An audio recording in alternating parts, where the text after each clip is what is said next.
பொதுவாக சினிமா நடிகர்கள் அரசியலுக்கு வரும்போது எப்போ வருவாங்க அப்படிங்கிற ஒரு சர்ச்சையான கருத்து இருக்குது. அதாவது கிட்டத்தட்ட 50 100 படங்கள் நடித்து முடித்து 50 60 70 வயசு ஆனதுக்கு அப்புறம் தான் பார்த்தீங்கன்னா, நான் மக்களுக்கு சேவை செய்ய வருகிறேன் அப்படிங்கிற அந்த டேக் எடுத்துகிட்டு வந்து பிரச்சாரத்துக்கு வருவாங்க.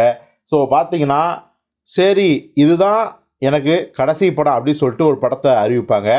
இனிமே என் வாழ்க்கை அரசியலுக்கு தான் நான் வந்து ஒப்படைச்சிட்டேன், மக்களுக்கு சேவகம் செய்வதுதான் என் வேலை அப்படின்னு சொல்லி நிறைய ஹீரோக்கள், உதாரணமாக உலகநாயகன் கமலஹாசன் கூட அப்படிதான் சொன்னார். இந்தியன் 2 படம் ஆரம்பித்தோம், இதுதான் என்னுடைய கடைசி படம் அப்படின்னு சொன்னார். ஆனால் அந்த படம் முடியறதுக்கு முன்னாடியே லோகேஷ் ராயோட விக்ரம் படத்திலே நடித்து முடிச்சிட்டாரு. ஸோ இதுதான் சினிமா நடிகர்களோட நிலைமை அரசியலில். இப்போ அதே மாதிரி பார்த்தீங்கன்னா, தளபதி விஜய் அவர்கள் போன வருஷம் பிப்ரவரி மாதம், கிட்டத்தட்ட ஒரு வருஷம் ஆக போகுது, அப்போ தான் வந்து வெளிப்படையாக நான் அரசியலுக்கு வரேன் அப்படின்னு அறிக்கை மூலம் உறுதி செய்தார். அதுலேயே பார்த்தீங்கன்னா, நான் இனிமே சினிமாவில் நடிக்க மாட்டேன், ஹீரோவை நடிக்க மாட்டேன், மக்கள் பணியே எனக்கு வந்து முதன்மை.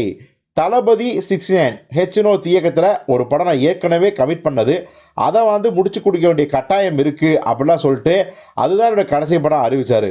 ஆனால் அப்போவே நம்ம மீடியா தர்பார் என்ன சொன்னோம்னா, நிச்சயமாக தளபதி 69 அவருடைய கடைசி படமாக இருக்க வாய்ப்பே கிடையாது. அவர் மேலும் பார்த்தீங்கன்னா ஒரு 2 3 படங்களும் நடிப்பார், இல்லை அரசியலில் 2026 எலெக்ஷன் முடிஞ்சதுக்கப்புறம் ரெகுலராக நடிகராக கூட மாறுவார் அப்படிலாம் சொல்லியிருந்தோம். இதோ இப்போது வந்துருச்சு அடுத்த பட அனௌன்ஸ்மெண்ட்டுக்கான அறிவிப்பு. அதாவது வினோத்தோட தளபதி 69 தாண்டி விஜய் அவர்கள் இன்னொரு படத்தில் நடிக்க போகிறாரு அப்படிங்கிறது தான். தளபதி 70 அப்படிங்கிற தற்கால டைட்டில். யார் இயக்குனர்னா அது வந்து விஜய்க்கு ஏற்கனவே தெரி, மெர்சல், பிகில்னு 3 ஹாட்ரிக் வெற்றி படங்களை கொடுத்த அட்லி தான் இயக்க போகிறாரு அப்படிங்கிற தகவல் வருது. ஸோ பொறுத்திருந்து பார்ப்போம், அட்லி இயக்குறாரா இல்லை லோகேஷ் ராஜியே நம்ம தளபதி விஜய் அவர்கள் மன்னித்து கூப்பிட்றாரா அப்படிங்கிறத.